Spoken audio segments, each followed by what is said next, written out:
Well, welcome, everybody, to the next live from NCCE. I'm your host, Tammy Dunbar, and I am very excited, very excited to be here today with my good friend, Greg Bagby. Now, you may not know Greg Bagby, but I know Greg Bagby very well. Matter of fact, Greg, check this out. There we are. Ooh, what's us?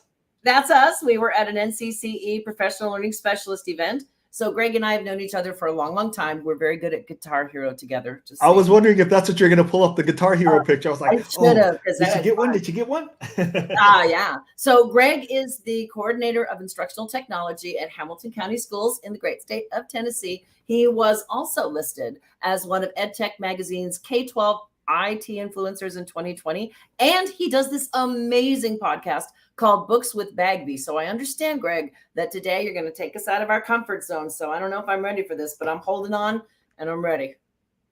I'm going to try. Well, not really out of your comfort zone. I just want to talk to you about comfort zones. And as you started off, Tammy, yes, I do a podcast, Books with Bagby, and it actually was part of that comfort zone shifting. And hopefully we'll talk about some ideas, or I'll share a few ideas. If you have ideas that you want to share with others on how we can get out of those comfort zones, do a little bit of shift, that would be fantastic. So as Tammy said, coordinator of instructional technology at Hamilton County Schools, thankfully to be a professional learning specialist at NCCE. And then I'm adjunct professor at the Lee University in Cleveland, Tennessee. And there I teach pre-service. Actually, no, they're not pre-service teachers. They're already teachers, but they're getting masters in education stuff. And I get the opportunity to mold the minds of teachers and do all the great things. So all of those things had a little bit of a shift. I got on the TikToks the other day and explained how moving from a music teacher to computer teacher to assistant principal to central office staff, all that took a little bit of shifting on my part. And if you think about that trajectory from band director, music teacher to central office staff, while stopping in as a computer teacher and an administrator, there are some really different things that I had to adjust and think about. But recently, about a year ago, I was in my office discussing some issues with a coworker and just saying how, oh, this is crazy. I don't know what I'm going to do. This pandemic, blah, blah, blah, blah, blah, like we all were. And she handed me this book, Think Again by Adam Grant, The Power of Knowing What You Don't Know. And I was like, why are you making me read this book? And she just said, this book will help you. And the crazy thing is, it did. This was the book that started it all. Think Again by Adam Grant. I actually reached out to Adam Grant because after reading his book, I was thinking, wow, this needs to be a part of education. Actually, I reached out to Adam Grant and to Kyle Newport about their books, Deep Work and Think Again, just because these books need to be ingrained in education. These are things that educators should know about, educators should be working on. And I said, hey, Adam, I love the stuff in your book. Cal, love the stuff in your book. We need to get together and do some work in education, or just allow me to use your books and share some of the things with the teachers and all the things. Adam Grant was more than happy to say, sure, Greg, go for it. I've still not heard from Kyle, but that's okay because I read his book and I understand what he does and does not do with his email and social media. So that started me to thinking, oh, there's some amazing books out there. Yes, I've been reading lots and lots of books, but I'm currently in a doc program. So most of my books have been on quantitative analysis and research projects and all the things. But after I experienced Adam Grant's Think Again and then Cal Newport's Deep Work, I found this other book, Limitless by Jim Kwik. And as I'm reading through Limitless and I'm thinking about all these ideas that they have, all three of these guys have about different aspects of how we're seeing ourselves, how we can unleash our power in our brain, how mindset matters. I was actually in the middle of taking ISTE certification. And part of that ISTE certification is doing something new, moving out of your comfort zone. And my comfort zone, or my new piece out of this comfort zone, was going to be a podcast. I was like, you know what? I was a part of a podcast years ago. I did none of the work. I would log on and get on Google, and I would talk with some friends, and there was somebody else that did all the work. All I did was log on every couple of weeks, and we had some guests and we talked. So I thought I should do a podcast myself. And once again, this was for my ISTE certification. It prompted me to learn a new tool and put myself out there. And this podcast that I've done, Books with Bagby, it stars lots of my friends. Of course, I started with my friends. I first called up Todd Whitaker, known him for several years. And I called him up and said, hey, Todd, I want to do this podcast. What do you think? And he said, yes, Greg, you have it in you. Go for it. And I was like, oh, yeah, Todd, I always want to be like you. One day when I grow up, I'm going to be like you. And he's like, Greg, aim higher. I'm like, yes, sir. But I went ahead and started this podcast, and the podcast Books with Bagby, you can find on all of your podcast listening tools. If you do a Spotify or Apple or the other podcast places, I don't know. It's there. Look for it, Books with Bagby. And on the podcast, I've been able to connect with lots of friends and lots of authors from, that's a lot of pictures. From Todd Whitaker to, oops, I left there's a picture underneath all of these pictures, and that's Tom Murray. He's under there with me. But Eric Schinninger, Jenna Lee, I've connected with both of them. George Kuros, Matt Miller, all the friends. They were able to connect with me, and they would help me out with my podcast. And the podcast got up and going. But as they started talking about what's going on, as they create these books, as they write these books, they were talking about stepping out of their comfort zones. And I was thinking, wow, there's so many times where we are thinking about stepping out of our comfort zones. What could we do if we stepped out of our comfort zones? Those other 3 books that I mentioned, Limitless, Deep Work, and Think Again, they all had comfort zone shifting ideas. As a matter of fact, it seems like all of them referred to a couple of ideas of finding your flow. If you're familiar with the Hungarian American philosopher, I think that's what he is, Csikszentmihalyi, I have his information in here as well, but they talked about flow and how you have to up your level of whatever you're doing in order to get to that point. And all of that is talking about getting out of your comfort zone. So I wanted to try to figure out what can we do to get out of our comfort zones. And that's when I started looking at what we ask our students to do. We always talk about disequilibrium when we're in the classroom. We want our kids to experience disequilibrium or to have that productive struggle. We talk about productive struggle being this thing that we want kids to think about it and work hard so that they can get to a certain point. And we, of course, want them to find their flow. And with the science of flow, it's the level of challenge and the level of the skill when they actually get to a point to where they meet together, where the kids are actually challenged to a certain point, and their skill level is also at that point where they are working together and they find flow. Yes, another book. I use a lot of books for references. And at the end of the session, I will share a link, or a link will be shared where you can always jump in and find, I believe, every single thing that I discuss, you can find in there. But the whole idea of flow, I learned about it.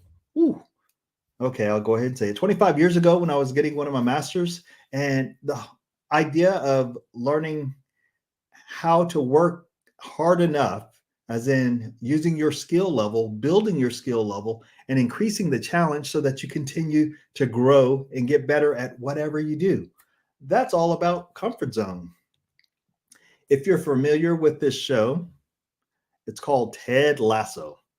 And Ted Lasso is a great show, I think. It comes on the Apple network. Yeah, Apple Plus TV, something, I don't know. But on the show, he says, be curious, not judgmental. there's an amazing scene on the show where he's in a pub in England. If you don't know about the show, American football coach goes to England, coaches a English football team, the Greyhounds, go Greyhounds. But he's in a pub and there's some guys throwing darts. But in England, of course, they know how to throw darts. But this guy's an American, so they basically challenge him to this dart throwing contest, and he told the people that they should actually be more curious. They should think about ways in which they can be curious and not judgmental when they're thinking of other people. And had they been curious enough, they would have realized that he was a dart pro for all practical purposes, and he shows them all up, and everyone's happy, and they drink drinks at a pub, whatever kind of drinks they have. But we always want our students to be curious. But how often are we curious and not judgmental? So what we do every day is either inside or outside of our comfort zone. If you think about the things that we do on a daily basis, we're really comfortable with them or we're not so comfortable with them. I'm really comfortable with driving to work. So much so, no, I couldn't do it with my eyes closed, but I'm pretty sure I could do it with, say, my brain turned off, so to speak, when I don't think about what's going on, don't think about what I do. As a matter of fact, a couple of things going back to the books. Jim Kwik talks about ways that we can get our mind to think a little bit more, think a little bit different, or think again, as Cal Newport, not as Adam Grant would say, but he talks about taking a different route to work. And I do that sometimes just because I don't want to fall into the trap of doing the same thing over and over. He also talks about brushing your teeth with your non-dominant hand in the mornings. I've tried that, and that's kind of difficult for me, but it's one of those things that it seems like it makes you think about what you're doing, so you're not doing things mindlessly. They also talk about when you're standing in line at a bank. If you go to a bank, or I think people still do, I do, the idea of not pulling out your smartphone and just taking in the world around you and understanding what's going on. These things can help you actually start thinking about escaping that comfort zone.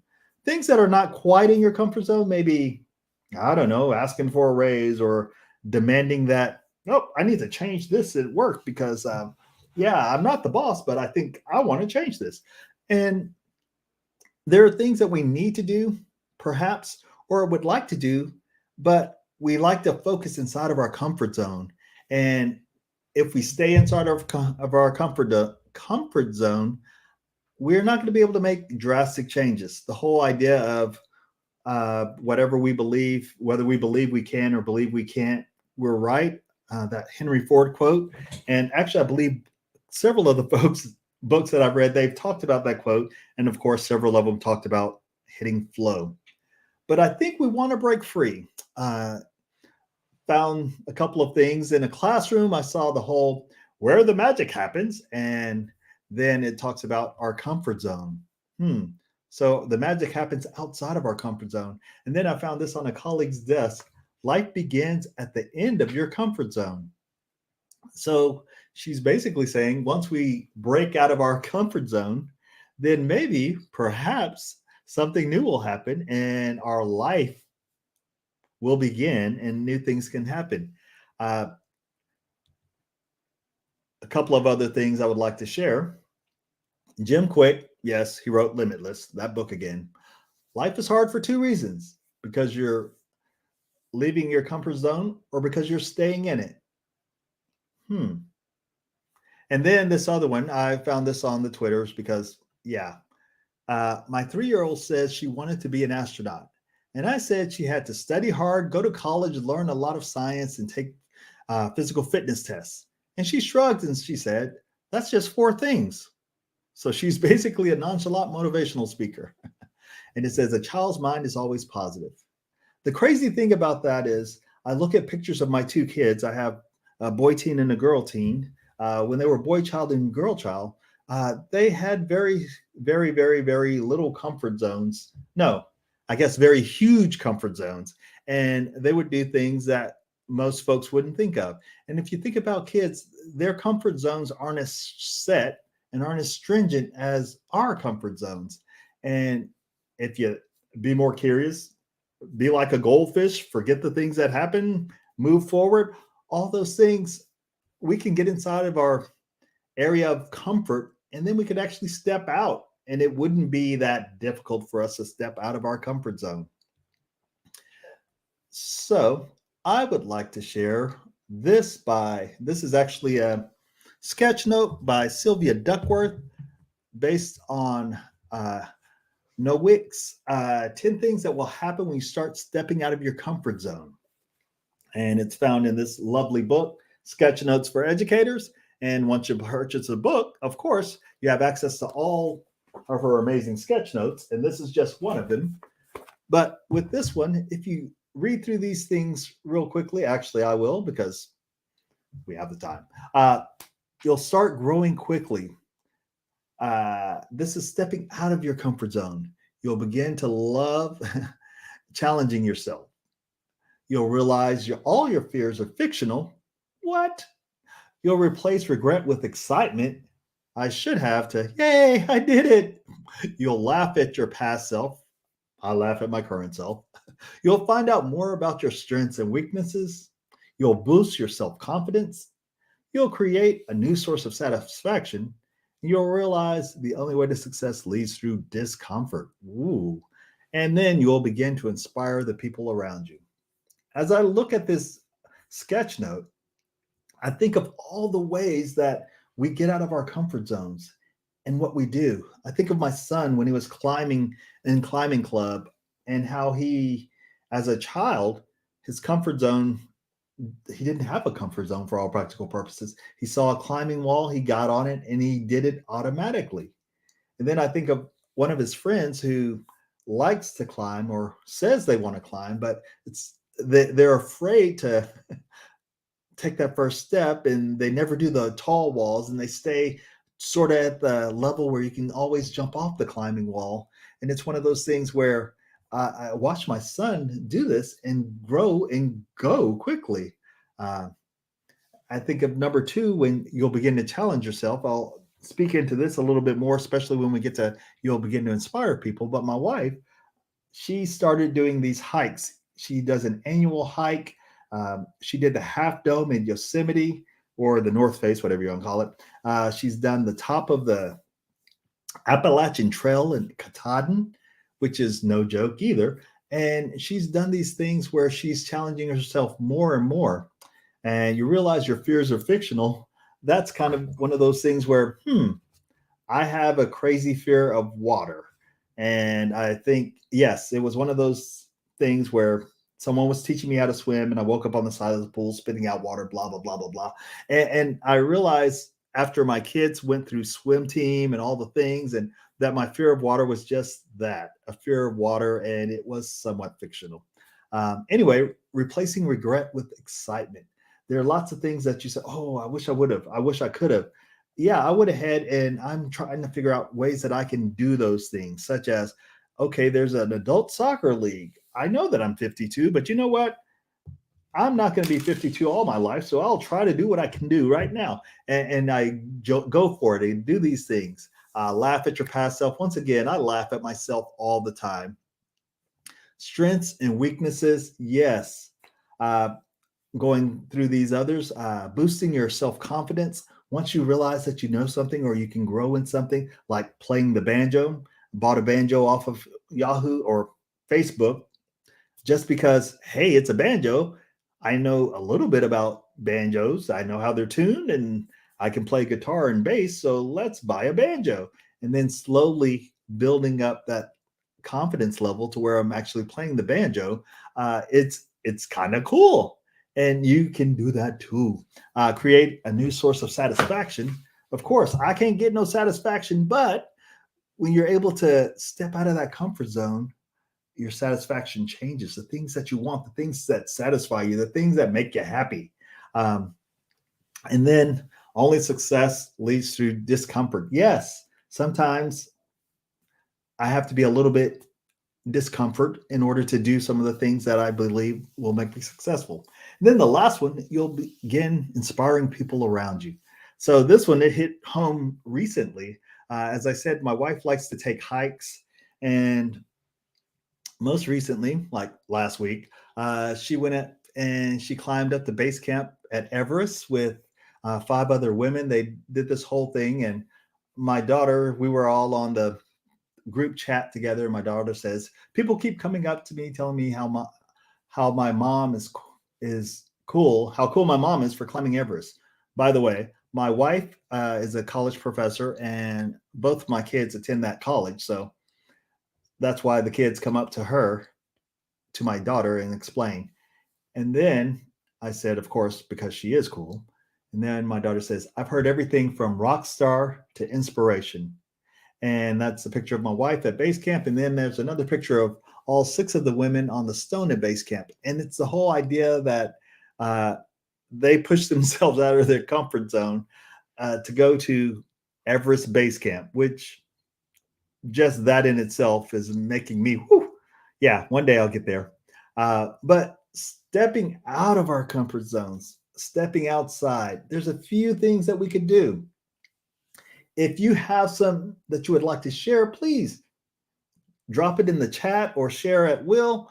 I would love to see if you have comfort zone shifting ideas, but think about a video lesson, critique it, videoing a lesson and critique it and then do it for others, or even videoing a lesson and then watching it with your classroom, not your students, but watching it with your team and thinking about that. Or start a PLN, start a professional learning network in your school. Maybe not necessarily the same team that you're on, but with other folks. Start a blog, start a podcast, learn an instrument like the banjo. I love the banjo. Go ahead and take up lessons on something you've been afraid to learn. So yeah, I think I'm gonna find me some pipes and do some bagpipes or something. I don't know. I think that would be really cool. Sign up for a TEDx. Yeah, public speaking is the greatest fear in the US of most people. What if you signed up for a TEDx? Okay, maybe not a TEDx, but let's start a little bit slower and then go there. In a classroom, use a collaborative talk protocol. You'll find more there later. Find an EDU mentor. Uh, I found a mentor. He doesn't realize that he's my mentor, but he is, and that's Todd Whitaker. And he always gives me suggestions and advice, and I send him messages. And he's a great guy. Just so you know, you can't have him. He's mine. But yeah, go ahead and seek out one of those edu celebrities and have them be your mentor if that's what you want to do, or just find a mentor that you can work with in the education space. Speak at a conference. I was speaking at a conference. I'm speaking at a lot of conferences, but just last week I was at a conference and I was actually nervous before I got up and spoke. And I was thinking, this is a good thing. I'm supposed to be nervous. I'm going to be speaking to it was a group of administrators, and I was a little bit nervous, and I had 3 different sessions with them, and then I had the final keynote. But it was one of those things where I was a little bit nervous, and I was thinking, I need to be nervous at these. These things are, it's never going to be just, oh yeah, let's go in here and do this. But it's one of those comfort zone shifting things that it takes a little bit to do. Go ahead and get certified. Get certified in ISTE or Microsoft Innovative Educator Expert or Google or Apple Teacher Coach, Apple Coach, or even Adobe. You can get certified in so many areas. Go ahead and take that step out of your comfort zone to do it. And student talk. It's amazing how, well, we do lots of things with our students, but we don't allow them to, a lot of times the general we, don't allow the whole thing in the classroom where students are taking over. We're like, yeah, want our students to be best. We want our students to do this and do that, but we don't give them that opportunity. Give them that opportunity. So those are just a few. If anyone else has anyone they would like to add, please let me know. I would love to add them. And as we're stepping out of our comfort zones, I would like to share a couple of things with you before I go. This book, The Art of Noticing, it actually gives you, if you see The Art of Noticing, 131 Ways to Spark Creativity, Find Inspiration, and Discover Joy in the Everyday. This book by Rob Walker, it's kind of cool as you see, it has changed the time scale, and then it has that one eyeball, and then you have the next one, and it has the four eyeballs. And the thing is, he has these little tasks, so if you will, and these tasks are either easy or difficult depending on the eyeballs. But you're just noticing things, and some of these things, just noticing them will pull you out of your comfort zone. It's kind of amazing how that works. And I strongly recommend getting a book, something like this, to The Art of Noticing. Yes. Yeah, I buy lots of books just to figure out ways that you can change. And then there's another book that I'm reading that's strictly about comfort zones. I started it a while back and I not finished. Sorry, I was doing schoolwork. But it talks about a gentleman who was flown into the Alaskan wild, and they're hunting caribou. Well, hunting caribou. They're watching caribou, and he's freezing and he's starving and all the things, but he's getting out of his comfort zone and sharing that with us as a journalist. So it's kind of cool to read that. Another way that we can get out of our comfort zone, another thing that you can do, I think about how they're saying, well, at least in my state, we're having computer science being put in all the grade levels, standards for computer science. And that means people are going to have to learn how to code and all the things. You can sign up for learning something. NCCE has a e-learning platform. I was just looking at it and I was thinking, there's some coding things that I can go in and learn myself. And it doesn't have to be NCCE. This is just the one that I have on my desktop. But find a place where you can jump out of your comfort zone, be it through an online training or a face-to-face in classroom. Find a place where you can build yourself up and increase your ability by stepping out of your comfort zone. So, thank you for sharing that link. And before I go, I just wanted to let you know that I'm on the Twitters. You can find me at Greg Bagby. I'm trying to get into the follow back groove. So if you want to follow me, there's that. But all the resources for all the things that I was trying to share, links, you can find it the bit.ly that's above, bit.ly/NCCE Live 106. And the NCCE and live are NCC and the L in live are all capital. Woo! And that was a lot. Tammy, are you with me? I am with you. And we have a question. Is that okay? Of course it's okay. So I think someone got caught on the productive struggle, because we always want students to struggle and make it productive. But for teachers, the struggle is real. So how can we teachers make our struggle more productive and maybe just a little less stressful? Any books or any ideas? So yes, the struggle is real. And how can we make it more productive? I think I'm a bad person, but I think it comes to a couple of things. Being willing to not accept all the things that are being brought to you, because I know I have a great friend. She talks about, oh, I have so much work. I was like, but you volunteer for like 3 different committees. Don't do that. And I think in other places, our administrators, they need to realize that the teachers are drowning and they need to start pulling things back. I was I wasn't a bad administrator. I was one who didn't always push the things from central office down to the teachers, because I didn't want my teachers to struggle. I didn't want my teachers drowning. I wanted to save them. And there were times where I was saying, okay, teachers, you can't take any work home this weekend. They're like, oh, but Mr. Bagby, no, it's okay. If it doesn't get done, it will be okay. But then I'll have more work. You'll always have work. It's okay. That's true. That's true.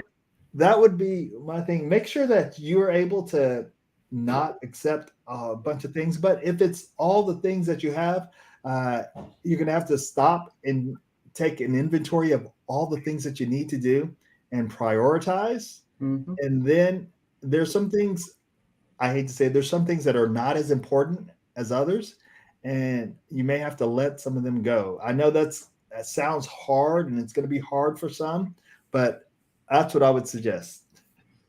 No, I think that's a great suggestion. I mean, that was the hardest part for me as an educator, and I've been teaching 22 years, just to be able to say no. Yes, Sometimes you I get it. so much. Trust me.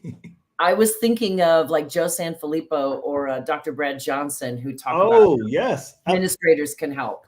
Where's the book? Sorry. Hacking leadership. Yeah. I have those back here. You have so many great ideas, and I love the Bitly. Thank you. I checked out the Bitly, everybody. There's so many resources on there. And Greg has a live podcast. How often is it, Greg? Once a month? Actually, it's every couple of weeks when school's in session. During during winter break and summer break, it's every week. Nice. Well, we are looking forward to all of you joining Greg on Books with Bagby. You can follow him on @BooksWBagby on the Twitterverse. And Greg, thank you so much for your time and your talent and your inspirational ideas. It's always exciting to have you on the show. Join us next month, everybody. We'll have Ann Cosma from Flip. But today we are thankful for you, Mr. Bagby. Well, thank you again. And thank everybody for joining us today on Live from NCCE. See you next time. Bye.